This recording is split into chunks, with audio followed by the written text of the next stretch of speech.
வணக்கம். நீங்க இப்போ ஒரு முக்கியமான மீட்டிங்க்கு ரெடி ஆயிக்கிட்டு இருக்கலாம், இல்ல டிராஃபிக்ல வண்டியில போயிட்டு இருக்கலாம். உங்களுக்கு நிறைய விஷயங்கள தெரிஞ்சுக்க ஆர்வம் இருக்கும். ஆனா உட்கார்ந்து படிக்கிறதுக்கு நேரம் இருக்காது. ஆமா, நேரம் ஒரு பெரிய பிரச்சனை தான். அப்படிப்பட்ட உங்களுக்காக தான் தகவல்களின் பெருங்கடல்ல மூழ்காம மிக முக்கியமான அறிவை மட்டும் கொடுக்கிற இந்த ஆழமான அலசலுக்கு உங்கள வரவேற்கிறோம். இன்னைக்கு நாம எடுத்துக்கிட்ட தலைப்பு ரொம்பவே ஆழமான ஒண்ணு. ஆமா, இன்னைக்கு நாம எதை பத்தி பேச போறோம்னா, உலக புகழ்பெற்ற எழுத்தாளர் பவுலோ கொயலோ எழுதின manual of the warrior of light, அதாவது ஒளியின் வீரன் கையேடு அப்படிங்கிற ஒரு பிரமாதமான புத்தகத்தோட சாராம்சத்தை பத்தி தான். தி அல்கெமிஸ்ட் பத்தி நீங்க கண்டிப்பா கேள்விப்பட்டிருப்பீங்க. உலகம் முழுக்க 100 மில்லியனுக்கு மேல வித்த புத்தகம் அது. ம் அதே கோயிலோ எழுதின ஒரு வித்தியாசமான படைப்பு தான் இது. 1993ல இருந்து 96 வரைக்கும் மாக்தூப் அப்படிங்கிற ஒரு செய்தி பத்திரிகையில அவர் எழுதின பத்திகளோட தொகுப்பு தான் இது. இந்த கையேடு எதை பத்தி பேசுதுன்னா, ஒரு ஒளியின் வீரன் என்பவன் யார், அவன் ஏன் முழுமையானவன் கிடையாது, அன்றாட வாழ்க்கையில வர சவால்களை அவன் எப்படி எதிர்கொள்றான்னு ரொம்ப ஆழமா பேசுது. அதாவது இது ஏதோ பழங்காலத்துல வாளும் கேடயமும் வச்சுக்கிட்டு சண்டை போடுற ஒரு கற்பனை கதை கிடையாது, சரியா? கண்டிப்பா கிடையாது. இன்னைக்கு உங்க நிஜ வாழ்க்கையில, ஆபீஸ்ல, வீட்ல நீங்க சந்திக்கிற உணர்வுபூர்வமான சிக்கல்களை எப்படி கையாளுவது அப்படிங்கிறதுக்கான ஒரு பிராக்டிக்கல் கையேடுன்னு இதை சொல்லலாம். இத கொஞ்சம் விரிவா பாப்போம். எனக்கு என்ன தோணுச்சுன்னா, வீரன் அப்படிங்கிற வார்த்தையை கேட்டோண்டே நாம ஏதோ ஒரு தப்புமே பண்ணாத சூப்பர் ஹீரோ மாதிரி மனசுல நினைச்சுப்போம். எக்ஸாக்ட்லி. ஆனா கோயலோ சொல்ற இந்த வீரன் நம்மள மாதிரி ஒரு சாதாரண ஆள்தான். சரி, ஒளியன் வீரன் யார் அப்படிங்கிற கேள்வியிலேருந்தே ஆரம்பிக்கலாம். இந்த புத்தகத்தோட முன்னுரையில ஒரு அருமையான கதை வருது. ஆமா, அந்த கடற்கரை கதை. ஒரு சின்ன பையன் அங்க விளையாடிக்கிட்டு இருக்கான். அப்போ முகத்தை மூடி இருக்க ஒரு மர்ம பெண் அங்க வராங்க.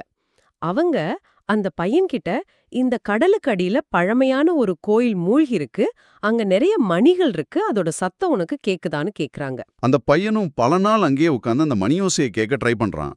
ஆனா அவனுக்கு கேட்டதெல்லாம் வெறும் கடலலையோட சத்தம் தான். இத படிக்கும்போது இது ஏதோ ஒரு பெரிய விஷயத்தை குறிக்குதுன்னு தோணுது.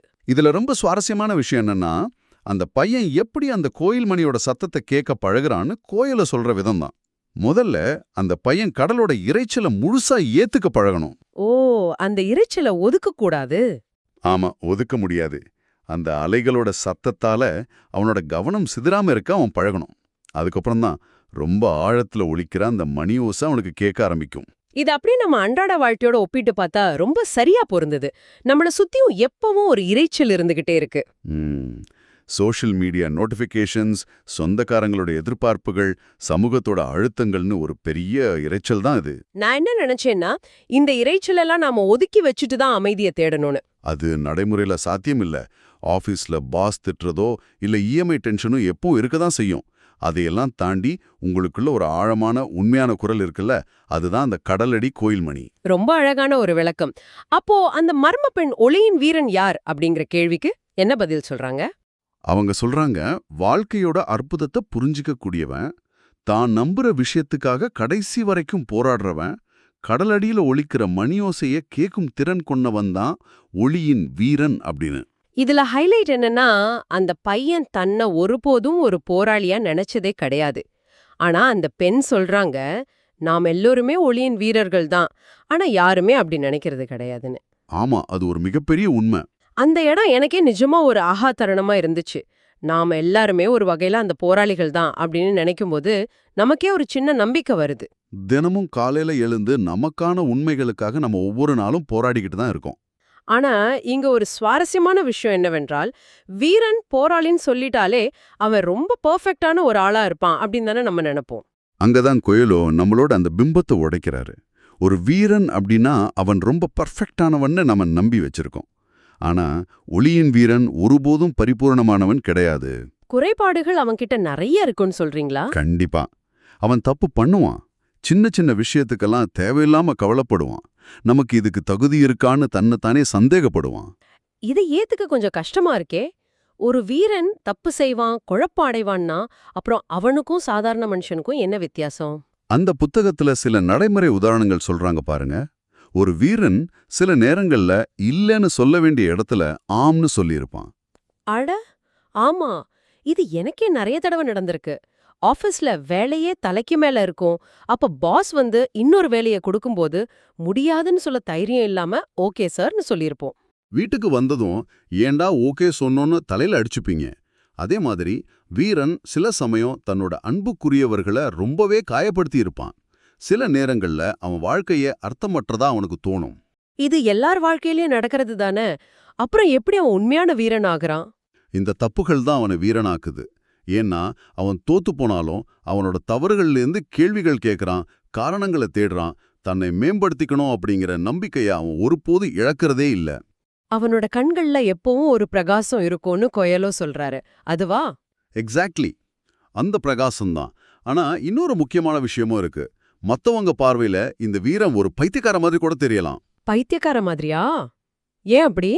ஏன்னா அவன் தனிமையில சத்தமா பேசுவான், தேவதைகள் கிட்ட தொடர்பு கொள்ள அதுதான் வழின்னு நம்புவான், தான் உணர்ச்சிகளை முழுமையா அனுபவிப்பான். அதாவது சமூகம் அவனுக்காக ரெடி பண்ணி வச்சிருக்க அந்த டெம்ப்ளேட் வாழ்க்கையில நடிக்க அவன் ஒருபோதும் விரும்புறதில்ல. ஆமா, மத்தவங்களுக்காக வாழாம தனக்காக வாழறவன இந்த சமூகம் பைத்தியக்காரன் தானே சொல்லும். அது ரொம்ப பிராக்டிக்கலான விஷயம். அப்படியானால் அவன் தன்னுடைய அன்றாட போர்க்களத்தில், அதாவது இந்த வாழ்க்கையில எடுக்கிற முடிவுகளை எப்படி எதிர்கொள்கிறான்? வீரன் தன்னோட செயல்களுக்கான பொறுப்பை முழுமையா எடுத்துக்கிறான். நான் ஒன்றை செய்யாவிட்டால் அது செய்யப்படாமலேயே போய்விடும் அப்படின்னு அவன் நினைக்கிறான். அவன் சூழ்நிலையையோ மத்தவங்களையோ குறை சொல்றதே இல்ல. இதுல D.H. ஹக்ஸ்லே சொன்ன ஒரு அருமையான மேற்கோள் வருது. செயல்களின் விளைவுகள் முட்டாள்களை பயமுறுத்தும் சோளக்கொல்லை பொம்மைகள் அப்படின்னு. ஆமா, பெரிய சித்திரத்தை அவன் புரிஞ்சு வச்சிருக்கான். பயம் அப்படிங்கிறது ஒரு மாயை. இப்போ அந்த வாள் அப்படிங்கிற உருவகத்துக்கு வருவோம். வாழ் அப்படிங்கிறது அவனோட முடிவுகளை குறிக்குது இல்லையா? கரெக்ட். அவன் எதை செய்வான் எதை செய்ய மாட்டான் அப்படிங்கிறத அவனோட வாள் தான் தீர்மானிக்குது. அவன் யாருடனும் சண்டையிட தெரிஞ்சே பிறந்தவன் கிடையாது. பல தப்புகள் பண்ணி அதுக்கப்புறம்தான் தன்னோட இலக்க அவன் கண்டுபிடிக்கிறான். தான் கடந்த காலத்துல செஞ்ச தப்புகளை திருத்திக் கொள்ளவும் காயப்படுத்தியவர்களுக்கு நியாயம் செய்யவும் அந்த வாழ பயன்படுத்துறான். அதேபோல அனுபவமுள்ள வீரன் அவமானங்களை பொறுத்துக்கிறான். தகுதியற்ற எதிரியோட அவன் சண்டையிடுவதில்லை. தெருல போறவன்லாம் சீன்றான் அப்படிங்கிறதுக்காக அவன் உடனே வாழ எடுக்க மாட்டான். இத படிக்கும்போதே எனக்கு இன்டர்நெட்ல நடக்கிற சண்டைகள் தான் ஞாபகம் வந்துச்சு.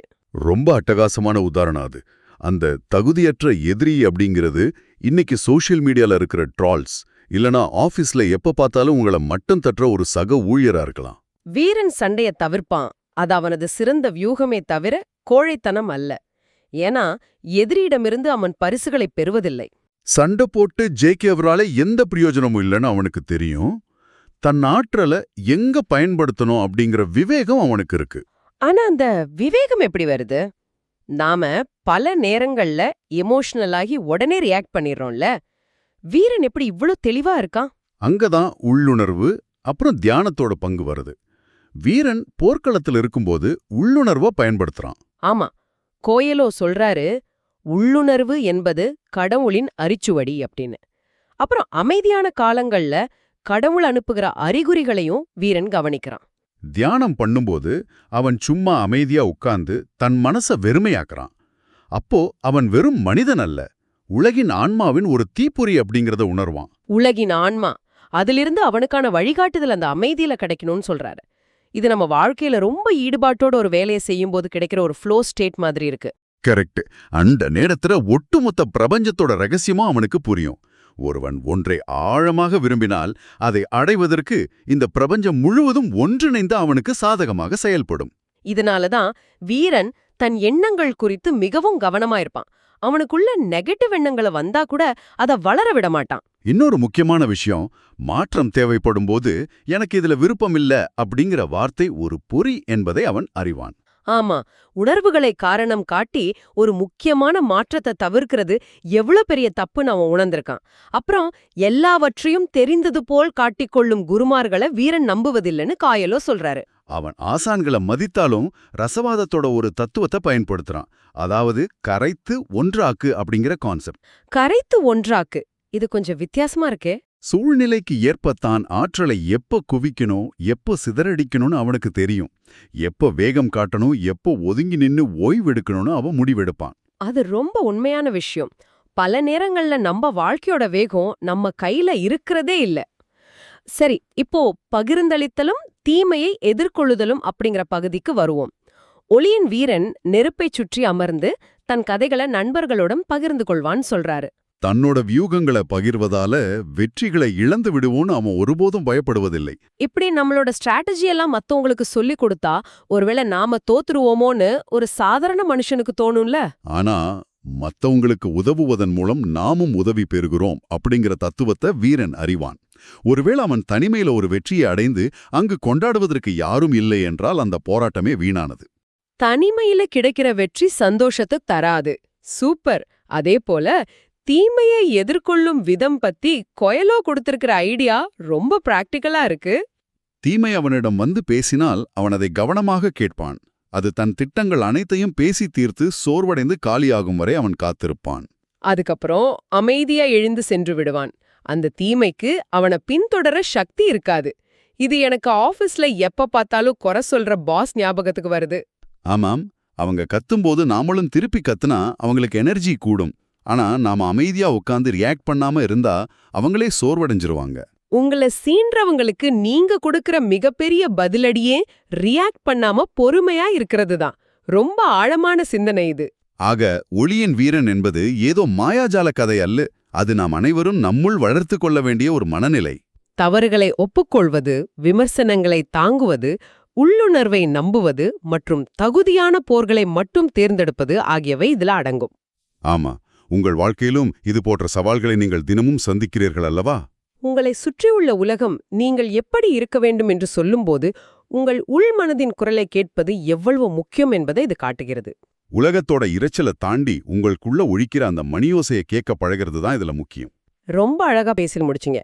இந்த உரையாடலை முடிக்கிறதுக்கு முன்னாடி உங்களுக்காக ஒரு இறுதி சிந்தனையை நான் வைக்க விரும்புறேன். இன்று நீங்கள் சிறிது நேரம் முழுமையான அமைதியில் அமர்ந்தால் உங்கள் வாழ்க்கையில் மூழ்கி கிடக்கும் எந்த கோயில் மணியின் ஓசையை உங்களால் கேட்க முடியும்? உலகம் அது வெறும் கற்பனை என்று சொன்னதால் எந்த ஆழமான விருப்பத்தை நீங்கள் இதுவரை கண்டு கொள்ளாமல் விட்டுவிட்டீர்கள் அப்படிங்கறத யோசிச்சு பாருங்க.